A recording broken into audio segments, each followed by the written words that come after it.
เมื่อสวรรค์เปิดศึกกับโลกมนุษย์เทพเซียนและปีศาจต่างก็ต้องเข้าร่วมในมหาสงครามที่ทุกชีวิตถูกกำหนดด้วยองค์การจากสวรรค์เรื่องราวของมหาสงครามครั้งนี้จะเป็นยังไงสนุกสนานน่าตื่นเต้นแค่ไหนเดี๋ยวมารับชมกันครับกับตำนานห้องศิลป์มหาเทพกำเนิดตอนที่1ปฐมเหตุแห่งกาลียุคค่ะ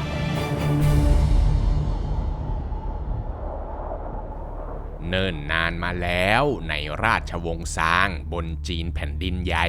พระเจ้าโจวหวังได้ปกครองเมืองอย่างสงบสุขและเจริญรุ่งเรืองมาหลายปีกระทั่งเข้าสู่ปีที่7ของการปกครองก็ได้เกิดการก่อกบฏขึ้นในเขตทะเลเหนือพระเจ้าโจวหวังจึงส่งราชครูเหวินจงให้ขี่กิเลนไปปราบพวกกบฏแต่ในระหว่างนี้เองในเมืองเฉาเกอเมืองหลวงของราชวงศ์ซางก็ได้เกิดเรื่องขึ้นเช่นเดียวกันเมื่อเสนาบดีเท่าซางหลงได้เชิญพระเจ้าโจวหวังไปยังวิหารเจ้าแม่หนีวาเทพีผู้สร้างเพื่อทำการเคารพสักการะเนื่องในวันเกิดของเจ้าแม่พระเจ้าโจวหวังจึงได้มีโอกาสเดินชมวิหารของเจ้าแม่และก็ได้พบกับรูปปั้นของเจ้าแม่หนีวาหลังม่านทิพย์แล้วพระองค์เนี่ยนะครับก็เกิดหลงไหลเคลิบเคลิ้มในความงามของนางขึ้นมาและก็จัดการหยิบเอาผู้กันขึ้นมาเขียนโครงชื่นชมความงามของนางเหมือนกับชายที่กำลังเล้าลมหญิงสาวก่อนจะแปะกระดาษโครงนั้นเอาไว้ที่เสาศิลาของวิหารด้วยความชอบใจแม้ซางหลงเนี่ยนะครับจะพยายามตักเตือนแล้วว่าการกระทำนี้มันไม่เหมาะสมและอาจจะนำหายนะมาสู่พระองค์ได้แต่พระเจ้าโจวหวังก็คิดว่ามันเป็นเพียงแค่วรรณกรรมศิลป์ชื่นชมความงามของหญิงสาวเท่านั้นเขาจึงปัดคำเตือนของซางหลงทิ้งไปแล้วก็เดินทางกลับเข้าเมืองหลวงไปตามปกติไม่ได้ใส่ใจอะไรโดยหารู้ไม่ว่าในค่ำคืนนั้นเองเจ้าแม่หนีวาก็ได้เห็นโครงที่เขาเขียนไว้และก็รู้สึกโกรธเอามากๆเจ้าแม่จึงปฏิญาณว่านางจะล้มล้างราชวงศ์ซางลงซะเมื่อคิดได้ดังนั้นเจ้าแม่หนีวาจึงรีบขี่หงส์ไฟทะยานขึ้นฟ้าเดินทางมายังเมืองเฉาเกอเพื่อตรวจดูดวงชะตาของพระเจ้าโจวหวังจนได้รู้ว่าในอีก20ปีพระเจ้าโจวหวังจะสิ้นอายุไขแต่การที่เจ้าแม่จะใช้อำนาจวิเศษโค่นล้มเขามันก็อาจจะไม่สมเหตุสมผลและก็ไม่เป็นธรรมเจ้าแม่จึงเรียกสาวกปีศาจ3 ตนให้มาช่วยนั่นก็คือปีศาจจิ้งจอกพันปีปีศาจไก่ฟ้า9 หัวและก็ปีศาจผีผายกโดยแผนการของเจ้าแม่เนี่ยนะครับก็คือให้ปีศาจทั้ง3แปลงกายเป็นหญิงงามไปชักนำให้พระเจ้าโจวหวังหมกมุ่นในตัณหาจนไม่ทำการทำงานให้เขาเผยธาตุแท้ออกมาว่าเขาเนี่ยเป็นกษัตริย์ที่ไม่ดีและไม่นานในอนาคตข้างหน้าเขาก็จะถูกโค่นล้มลงมาเองกระทั่งถึงฤดูร้อนของปีนั้นเองล่ะครับเหล่าเจ้าเมืองผู้ปกครองประเทศสาราชทั้ง800หัวเมืองก็เดินทางมายังเมืองเฉาเกอเพื่อทำการเข้าเฝ้าพระเจ้าโจวหวังตามประเพณี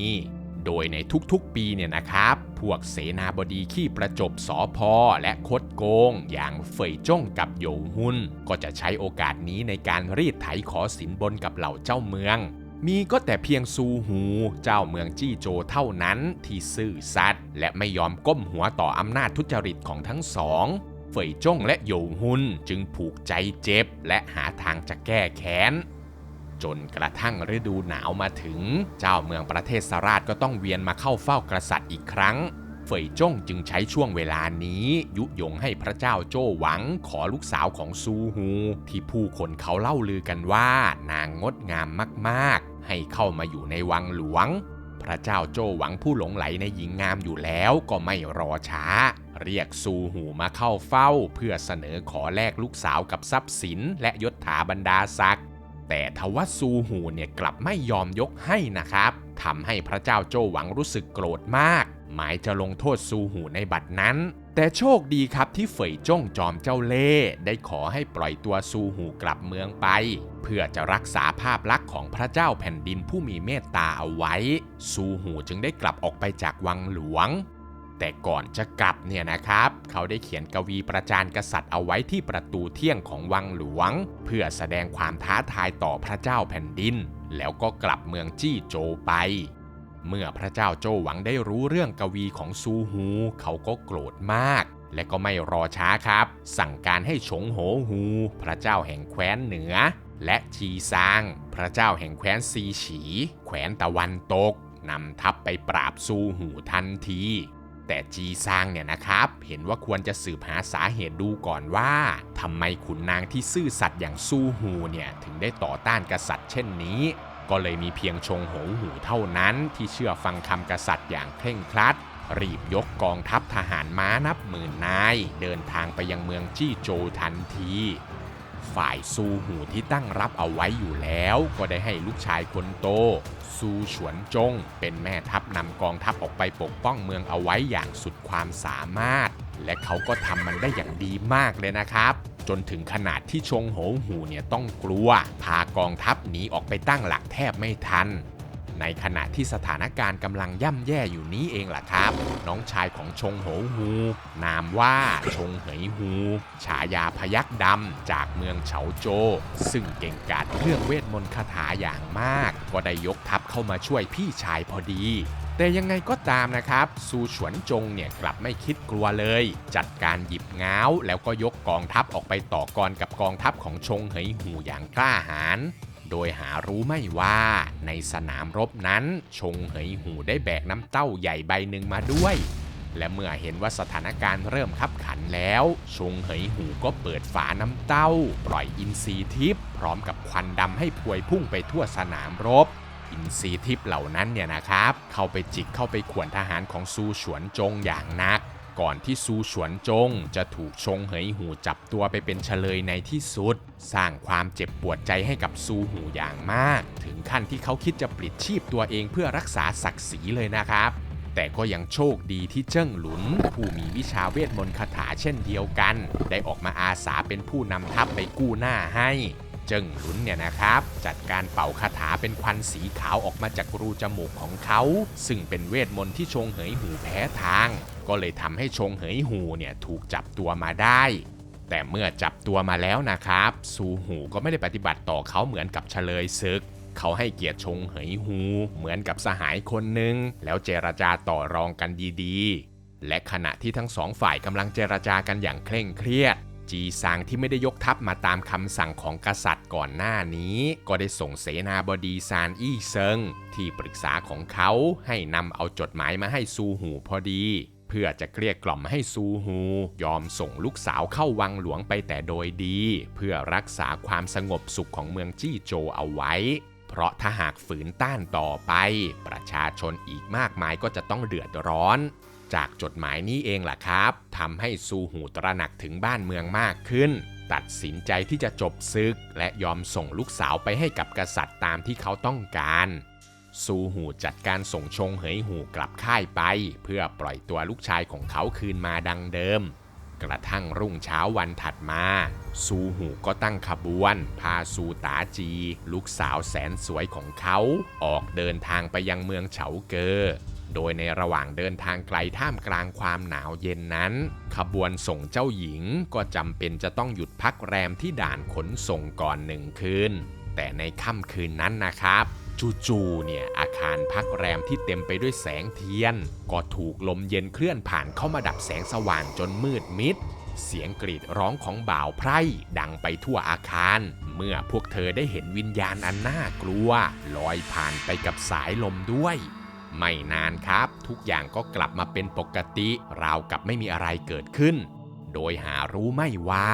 คืนนี้ตาจีตัวจริงได้ตายจากไปแล้วและร่างของเธอก็ถูกนางจิ้งจอกพันปีเข้ามาสิงแทนเพื่อจะแฝงตัวเป็นลูกสาวของซูฮูเดินทางเข้าสู่เมืองหลวงไปด้วยใบหน้าที่สดใสเมื่อซูฮูส่งตัวตาจีเข้าไปอยู่ในวังหลวงกับพระเจ้าโจ้หวังแล้วกษัตริย์เนี่ยก็ไม่ทำการทำงานอะไรอีกเลยนะครับวันหนึ่งเขาก็จะคลุกตัวอยู่แต่ในรังรักกับตาจีผู้น่าหลงไหลเสพสุขในกามและดื่มสุราอย่างสุขสบายโดยไม่สนใจเรื่องบ้านเมืองเลยแม้แต่น้อยขณะที่เมืองหลวงกำลังแย่ลงทุกวินาทีเซียนผู้หนึ่งที่ชื่อว่าหยุนจงจือปรมาจารย์แห่งเมคาบนเขาจงหนานก็ได้อย่างรู้ถึงปีศาจจิ้งจอกพันปีที่มาแฝงตัวอยู่ในเมืองเฉาเกอ เพื่อจะช่วยเหลือบ้านเมืองไม่ให้บ้านเมืองต้องล่มสลายหยุนจงจือจึงเดินทางมายังเมืองหลวงเพื่อนำกระบี่ไม้สนที่มีอำนาจสลายพลังของปีศาจไปมอบให้แก่พระเจ้าโจ้หวังได้ติดตัวเอาไว้และก็ให้เขาเนี่ยนำมันเอาไปวางขัดประตูตำหนักของนางสนมในตอนกลางคืนโดยอ้างว่ามันจะช่วยปัดเป่าสิ่งชั่วร้ายได้ตกดึกคืนนั้นแหละครับดาบไม้สนก็ได้ส่งพลังออกไปแผดเผาวิญญาณของปีศาจทำให้ตาจีเนี่ยแสดงอาการป่วยปริศนาออกมาตาจีที่รู้ทันหยุนจงจือว่ากำลังจะกำจัดเธอจึงพยายามอ้อนวอนขอให้พระเจ้าโจ้หวังนำกระบี่ไม้สนไปเผาทิ้งซะพระเจ้าโจ้หวังที่หลงสาวมากๆก็ทำตามคำขอโดยไม่สงสัยอะไรเลยก็เลยทำให้ตาจีกลับมาแข็งแรงพร้อมที่จะทำลายราชวงศ์ซางต่อไปครับเมื่อหยุนจงจือรู้ว่ากระบี่ไม้สนของเขาถูกกษัตริย์ทำลายไปแล้วก็ถึงกับถอดใจเดินทางออกจากเมืองเฉาเกอไปพร้อมกับได้เขียนโครงสั้นๆติดเอาไว้ที่ผนังหอดูดาวกลางตลาดเพื่อส่งสัญญาณเตือนแก่ประชาชนถึงเพศภัยที่กำลังคุกคามเข้ามาแต่โครงสั้นนี้นะครับคนทั่วไปเนี่ยไม่อาจจะเข้าใจมันได้ก็เลยไม่มีใครสนใจเท่าไหร่นักจนกระทั่งอาจารย์ใหญ่ตู้หยวนเซียนมหาบัณฑิตแห่งราชสำนักได้ผ่านมาพบและก็สามารถอ่านโครงนี้ได้อย่างเข้าใจลึกซึ้งตู้หยวนเซียนจึงรีบกลับเข้าวังหลวงเขียนสารรายงานให้ซางหลงเสนาบดีเท่านำไปให้กับพระเจ้าโจ้หวังเพื่อหาทางกำจัดปีศาจจิ้งจอกพันปีที่แฝงตัวอยู่ในเมืองเฉาเกอให้เร็วที่สุดแต่พระเจ้าโจ้หวังเนี่ยนะครับดันเอาเรื่องนี้ไปปรึกษากับตาจีก็เลยได้โอกาสใส่ร้ายว่าอาจารย์ใหญ่ตู้หยวนเซียนกำลังร่วมมือกับเซียนหยุนจงจือเพื่อสร้างความปั่นป่วนให้กับบ้านเมืองเห็นควรว่าจะต้องจับสองคนนี้มาประหารชีวิตซะก็เลยทำให้ตู้หยวนเซียนเนี่ยถูกจับกุมตัวมาประหารชีวิตทันทีแต่ในขณะที่นักโทษกำลังถูกลากไปยังลานประหารนี้เองล่ะครับเสนาบดีเหมยโป๋ขุนนางระดับสูงในราชสำนักก็ได้เข้ามาขวางทางเอาไว้และโมโหมากที่พระเจ้าโจ้หวังไม่มีความเป็นธรรมพร้อมกับประณามความไร้เมตตาของกษัตริย์ทำให้พระเจ้าโจ้หวังเนี่ยไม่พอใจเขาก็เลยสั่งจับเหมยโป๋ไปประหารชีวิตอีกคนแต่นางจิ้งจอกพันปีเนี่ยนะครับก็ดันเกิดคึกขนองสั่งให้ผัดผ่อนการลงโทษไปก่อนเพื่อรอให้สร้างเครื่องทรมานที่เรียกว่าเสาเพลิงขึ้นมาก่อนซึ่งมันเป็นเสาเหล็กที่ถูกไฟร้อนเผาจนแดงฉานเพื่อจะได้นำตัวนักโทษมาเปลื้องผ้าแล้วนาบร่างกายของเขากับเสาเหล็กร้อนๆให้ได้รับความทุกข์ทรมานอย่างสาสมพระเจ้าโจ้หวังเนี่ยก็ได้แต่เห็นดีเห็นงามด้วยเหตุนี้เองล่ะครับจึงทำให้เสนาบดีซางหลงไม่อาจจะรับใช้กษัตริย์ที่วิปริตขึ้นทุกวันแบบนี้ต่อไปได้เขาจึงขอเกษียณตัวเองออกจากราชสำนักเดินทางออกจากเมืองหลวงเพื่อไปใช้ชีวิตบั้นปลายอย่างสงบสุขต่อไปหลังจากที่ซางหลงจากไปแล้วเสาเพลิงก็เสร็จสิ้นแล้วตู้หยวนเซียนและเหมยโป๋ก็ถูกประหารอย่างทุกข์ทรมานด้วยเสาเพลิงและนับจากวันนั้นมาล่ะครับความวุ่นวายในเมืองหลวงก็ยิ่งทวีคูณเพิ่มมากขึ้นใครที่มีความผิดต่อกษัตริย์ก็จะถูกนำมาประหารกับเสาเพลิงให้ร่างมอดไหม้เมื่อพระมเหสีเจียงที่รับไม่ได้กับการลงโทษแบบนี้เธอจึงได้ออกมาพูดเตือนสติให้พระเจ้าโจ้หวังหยุดหลงมัวเมาในกามและกลับมาทำกิจการบ้านเมืองให้เป็นธรรมพระเจ้าโจ้หวังที่ค่อนข้างจะเกรงใจมเหสีอยู่บ้างเขาก็ได้นำเอาคำขอของเธอกลับไปทบทวนอยู่หลายวันเลยนะครับทำให้นางตาจีเนี่ยหัวเสียมากจึงต้องรีบหาทางกำจัดมเหสีเจียงในทันที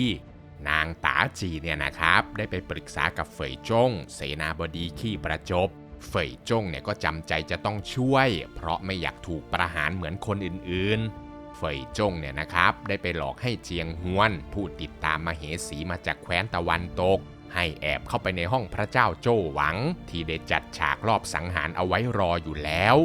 เมื่อเจียงฮวนเข้าไปติดกับเขาจึงถูกจับตัวมาสอบสวนทันทีและคนที่สอบสวนก็คือเฟยจงนั่นเองโดยเฟยจงเนี่ยนะครับได้จัดการใส่ร้ายมเหสีเจียงทันทีว่าเธอเนี่ยเป็นผู้ส่งเจียงฮวนมารอบสังหารกษัตริย์ ทำเอาพระเจ้าโจวหวังโกรธมากๆสั่งการให้นำเอาตัวมเหสีเข้าไปรับการสอบสวนในทันทีมเหสีเจียงที่ไม่ได้ทำอะไรผิดก็ตอบปฏิเสธคำกล่าวหาทั้งหมดแต่ตาจีก็พยายามเป่าหูพระเจ้าโจวหวังว่ามเหสีเจียงโกหกจะต้องใช้วิธีการทรมานเธอถึงจะยอมรับสารภาพพระเจ้าโจวหวังจึงปล่อยให้ตาจีจัดการต่อมเหสีเจียงจึงถูกทรมานโดยการควักลูกตาออกมาทีละข้างก่อนที่ในเวลาต่อมามือของเธอจะถูกจุ่มลงไปต้มในน้ำร้อนๆทั้งสองข้างอย่างทุกข์ทรมานและใกล้ตายเต็มที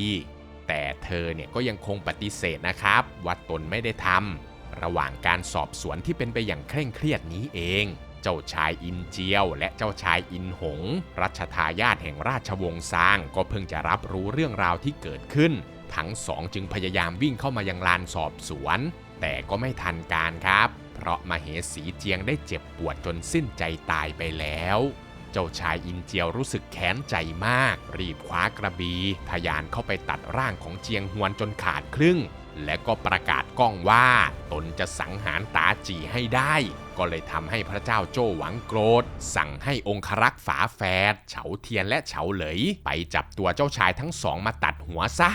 ทำให้เจ้าชายสองพี่น้องต้องหนีออกจากวังหลวงแยกกันไปคนละทิศคนละทางอินหงเนี่ยหนีไปแคว้นทางใต้ส่วนอินเจียวก็มุ่งหน้าไปขอความช่วยเหลือจากเจียงฮวนชูพระเจ้าแคว้นตะวันออกผู้เป็นตาในระหว่างการเดินทางนั้นแหละครับอินเจียวก็บังเอิญได้ไปพบกับเสนาบดีเท่าซางหลงพอดีเขาจึงเล่าเรื่องราวทุกอย่างให้กับซางหลงได้ฟังว่ามันเกิดอะไรขึ้นกับวังหลวงบ้างหลังจากที่เขาขอเกษียณตัวออกมาซางหลงที่กะว่าจะใช้ชีวิตบั้นปลายอย่างสงบสุขเมื่อเขาได้ฟังแบบนั้นก็ทนเห็นบ้านเมืองล่มจมไม่ได้นะครับเขาจึงสัญญาว่าต่อแต่นี้ไป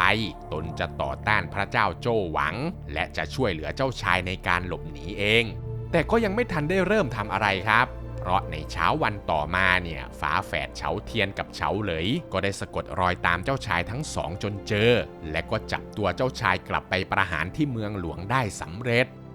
ท่ามกลางขุนนางมากมายที่ไม่เห็นด้วยกับการประหารรัชทายาทรวมทั้งหวงเฟยฮูผู้บัญชาการทหารเองก็ยอมให้มีการประหารครั้งนี้เกิดขึ้นไม่ได้หวงเฟยฮูและเหล่าขุนนางจึงรีบรวมตัวกันที่หน้าประตูเมืองช่วยกันตีระฆังร้องเรียนให้พระเจ้าโจวหวังออกมาให้อภัยโทษแก่เจ้าชายทั้งสอง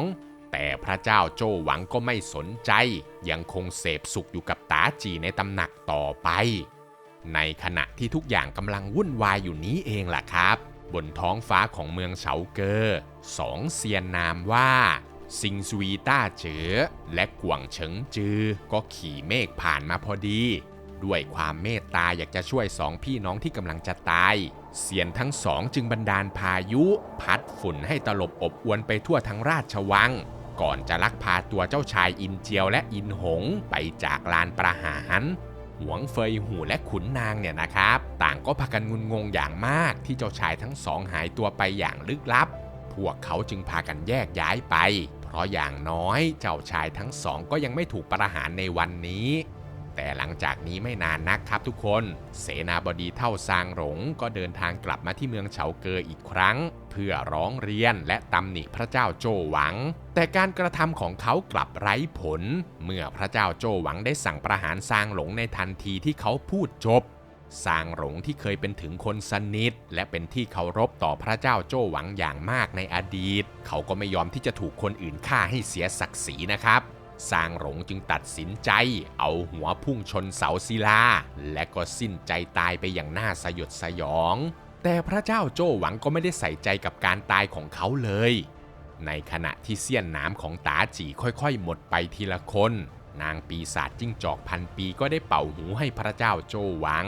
รีบกำจัดเจ้าหัวเมืองทั้งสี่ทิศโดยเฉพาะเจียงฮวนชูพระเจ้าแห่งแคว้นตะวันออกซึ่งเป็นบิดาของพระมเหสีเจียงโดยด่วนเพราะอาจจะเกิดการกบฏขึ้นเร็วๆนี้เมื่อเขาได้รู้ว่ากษัตริย์ได้สังหารมเหสีไปแล้ว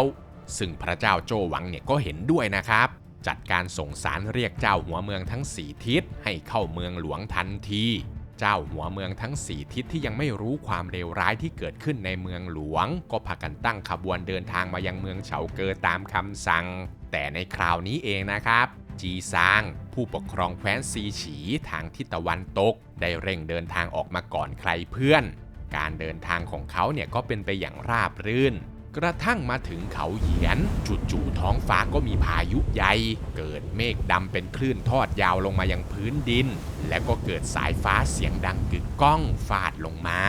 จีซางผู้มียานสัมผัสก็ได้คาดคะเนว่าดาวแห่งนักรบได้ถือกำเนิดขึ้นแล้วเมื่อพายุสงบลงเขาจึงให้คนเดินตามไปดูร่องรอยที่สายฟ้าฟาดลงมาปรากฏว่ามีเด็กทารกเพศชายคนหนึ่งนั่งอยู่ตรงกลางรอยของฟ้าผ่านั้นจีซางเนี่ยนะครับตัดสินใจรับเอาเด็กคนนั้นมาเป็นลูกชายของเขาทันทีและก็จะพาเขากลับไปที่แคว้นซีฉีด้วยหากการเข้าเฝ้าพระเจ้าโจวหวังเสร็จสิ้นเรียบร้อยแล้วแต่ก่อนจะออกเดินทางต่อไปเนี่ยเซียนหยุนจงจือก็ได้ผ่านมาและก็ขอรับเอาตัวเด็กชายผู้มากับสายฟ้าคนนี้ไปเลี้ยงดูเป็นศิษย์พร้อมกับตั้งชื่อให้แก่เขาว่าเหรยเจิ้นจือซึ่งจีซางก็ไม่ขัดอะไรตัดสินใจมอบเหรยเจิ้นจือให้กับเซียนแล้วก็ออกเดินทางเข้าสู่วังหลวงต่อไปเมื่อจีซางและเจ้าเมืองทั้ง4ทิศมาถึงเมืองหลวงแล้วค่ำคืนนั้นแหละครับเจ้าเมืองทั้ง4ทิศก็ได้ร่วมดื่มสังสรรค์กันก่อนที่จะเข้าไปพบพระเจ้าโจวหวังแต่ในวงเล่านั้นเองล่ะครับผมชงอี้เจ้าเมืองทางทิศใต้ดันมีเรื่องทะเลาะต่อยตีกับชงโหฮูเจ้าเมืองทางเหนือจีซางจึงต้องแยกทั้งสองแล้วพาทั้งสองกลับไปที่ห้องพักของตัวเองแต่ในระหว่างเดินทางนั่นเองแหละครับทุกคนจีซางก็ดันไปได้ยินเสียงของคนพร่ำบ่นออกมาจากกำแพงว่าในรุ่งเช้ากำแพงเมืองหลวงจะเต็มไปด้วยเลือดของมหาอุปราชทั้ง4จีซางเนี่ยไม่รอช้าครับรีบไปลากตัวชายที่พ่นคำอัปมงคลนี้ออกมาสอบถามจนได้รู้เรื่องราวอันโหดร้ายที่เกิดขึ้นในเมืองหลวงและก็ได้รู้เหตุผลที่เจ้าเมืองของทั้ง4หัวเมืองถูกเรียกมาในครั้งนี้ด้วยเหตุนี้เองครับในรุ่งเช้าของวันถัดมา4มหาอุปราชจึงรีบมาถวายฎีกาเรียกร้องความเป็นธรรมต่อพระเจ้าโจวหวังทันทีเจียงฮวนฉูผู้สูญเสียมเหสีเจียงลูกสาวของตนเองอย่างไร้ความยุติธรรมนั้นก็พยายามตำหนิถึงความป่าเถื่อนของพระเจ้าโจวหวังอย่างรุนแรงแน่นอนครับว่าพระเจ้าโจวหวังเนี่ยไม่ฟังตัดสินใจประหารชีวิตเขาเป็นคนแรกก่อนที่คนถัดมาชงอุยจะถูกประหารทิ้งอย่างไร้ความเมตตาไปอีกคนส่วนชงโหฮูเจ้าเมืองทางทิศเหนือนั้นรอดตายได้เพราะมีเฟยจ้งและโหยวหุนเสนาบดีผู้ประจบสพช่วยพูดเกลี้ยกล่อมให้รอดตายได้เหลือจีซางคนสุดท้ายซึ่งก็โชคดีครับที่มีขุนนางมากมายเคารพนับถือเขาและก็ช่วยพูดให้พระเจ้าโจวหวังยอมปล่อยเขากลับไปครองหัวเมืองตามเดิมแต่เฟยจ้งและโหยวหุนที่ไม่ชอบจีซางอยู่แล้วก็ไม่ยอมปล่อยไปง่ายๆคืนก่อนที่จะเดินทางกลับเมืองจีซาง2เสนาบดีจึงรวมหัวกันจัดงานเลี้ยงขึ้นเพื่อพยายามมอมเล่าจีซางให้จีซางเนี่ยแสดงความเกลียดชังต่อกษัตริย์แต่จีซางนั้นซื่อสัตย์และรักความสงบมากคำพูดเกลียดชังจึงไม่หลุดออกจากปากเขาเลยสักคำเดียวแต่ทว่าจีซางที่มีความสามารถในการทำนายดวงเนี่ยนะครับก็ดันเผลอลั่นคำทำนายออกไปด้วยความมึนเมาว่าในอีกประมาณ10 ปีข้างหน้าราชวงศ์ซางจะล่มสลายพระเจ้าโจวหวังคือกษัตริย์คนสุดท้ายของราชวงศ์นี้และเฟยจ้งกับโหยวหุนก็จะตายเพราะน้ำแข็งเมื่อ2เสนาบดีได้ยินดังนั้นก็ถึงกับหน้าถอดสีไปเลยนะครับรีบสั่งทหารมาจับจีซางไปคุมขังโทษฐานสาปแช่งราชวงศ์ทำให้จีซางถูกคุมตัวมาตัดสินโทษประหารอีกครั้ง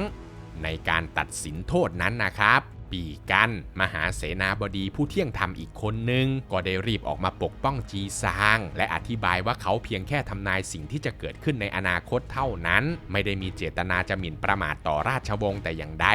และเพื่อจะพิสูจน์เรื่องนี้เขาจึงขอให้จีซางทำนายอนาคตอันใกล้ดูจีซางจึงทำนายว่าพรุ่งนี้ศาลบรรพชนจะถูกไฟไหม้เป็นจุลซึ่งในวันต่อมานะครับมันก็ได้เกิดไฟไหม้ขึ้นที่ศาลบรรพชนจริงๆก็เลยทำให้จีซางรอดพ้นจากการประหารชีวิตไปได้แต่ก็เพื่อความมั่นใจว่าเขาจะไม่ก่อกบฏ พระเจ้าโจวหวังจึงต้องกักตัวเขาเอาไว้ให้อยู่แค่ในเขตเมืองเฉาเกอต่อไปเพื่อรอพิสูจน์คำทำนายการล่มสลายของราชวงศ์ในอนาคตหลังจากเหตุการณ์ประหารสองมหาอุปราชและการกักตัวทีซางราชวงศ์ซางก็เริ่มสั่นคลอนอย่างรุนแรงเชียงเหวินฮวนบุตรชายของเชียงฮวนชูแขวนทางทิศตะวันออกก็ได้ประกาศเอกราชทันทีส่วนซุนบุตรชายของชงอีแขวนหนานฉีหัวเมืองทางใต้ก็รวบรวมประเทศราชอีก400เมืองมาร่วมกันก่อกบฏผู้บัญชาการทหารอย่างฮวงเฟยฮูก็ทำได้เพียงแค่ถอนหายใจกับความไม่สงบของแผ่นดิน